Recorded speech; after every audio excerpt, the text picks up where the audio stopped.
Hi guys. Okay, we're going on to lesson 95.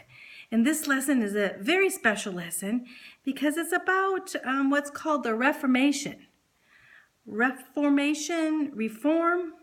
Was reforming of the church the way it was during that time. And this great reformer, his name was Martin Luther. Well, anyway, when I think of Reformation and I think of reforming, I don't really think of reforming or fixing things. I think of starting all over again. Because sometimes God makes us start all over again. In fact, he says we're born again. We need to start all over again with him. And that's what this lesson is about, really. Because you see, if you look at this lesson, it has to do with faith. And Martin Luther, he wrestled with faith and works. And he didn't know until he had read the Bible. And so he searched the Bible. And he probably searched first in the book of Romans because Paul wrestled with this same thing with works and faith. And when Paul met Jesus on the road to Damascus, he was born again. And then in the Old Testament, there's the book of Habakkuk. In the book of Habakkuk, Habakkuk was very concerned because it was during the time when the Jews were being persecuted greatly. In fact, they were taken away to captivity. And here comes Nebuchadnezzar in with his pagan gods and pagan deities as he comes in to undermine the Jews. Well, Habakkuk was a devout man. And as he looked to God, he thought, God, are you fair? Are you fair? Look at this. Look what's happening. And he said, God, do you care? Do you really care? I've been praying, do you really care? And God, are you really there even? Those are his three questions in the book of Habakkuk. And as he goes through the book of Habakkuk, God gives him a message and tells him to go up to his high tower and sit up in his high tower and wait patiently with a pen and paper and write down the message that God is going to give him. And it's going to be a quick message that somebody running by can see. A billboard message. What is this message? Wow. So here's Habakkuk up in the high tower, waiting and praying. I don't know how long, probably days. And suddenly the message comes. Do you know what the message was? The just shall live by faith.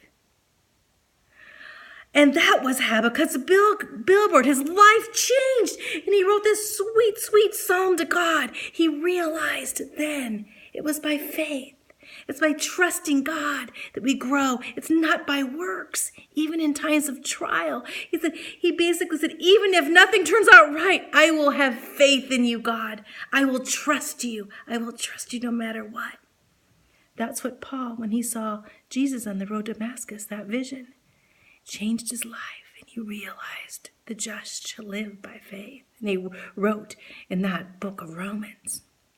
So now we have, over this time, the Bible had been kind of lost because it was written in Latin, and most of the people didn't speak Latin. And in fact, even the people that did speak Latin, they didn't speak the ancient tone of Latin. So the priest would have to interpret. And then the priest would have to interpret the Bible. And most of the Bibles were basically stuck in the churches, and no one could read them except for the priests or the monks. So we have this guy in the middle of the Renaissance when people are thinking, is this right or is this wrong? And we have this guy, and his name is Martin Luther, and he's thinking about the church. He was a priest, a devout priest. And Martin Luther, till this time, Martin Luther, he just trusted the church, even though he had never read the Bible. Well, let's take a few steps back here. The Roman Catholic Church had basically carried the Christian faith in Western Europe for over 1,000 years. And so who was going to go against it? Not many people. And it was trying to keep his power. And in many wrong ways, it had powers over kings and over countries and over peoples throughout Europe. And basically, the servants of the Catholic Church would come in, and many of them loved God and knew God and taught the pagans about Jesus. And we see that with St. Patrick, and we see that with many of the other monks that went out and shared the gospel.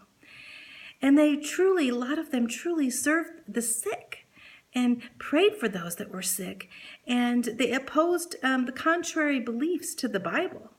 They did these things. Yet the church had its failings because, you see, the church had acquired a huge amount of wealth. And in some ways the church had become very worldly too.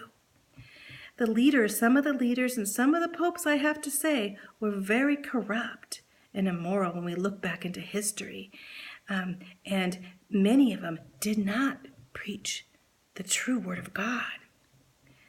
They used things like communion and confession as a tool to hold people in their hands, to control people. And basically, if you did not go to communion, if you did not go to the Mass, and you died before the next week, you would possibly not make it to heaven. In fact, you'd probably have to go to purgatory instead. So they had these ways of holding people in their hands and countries close. And they became very corrupt at this time.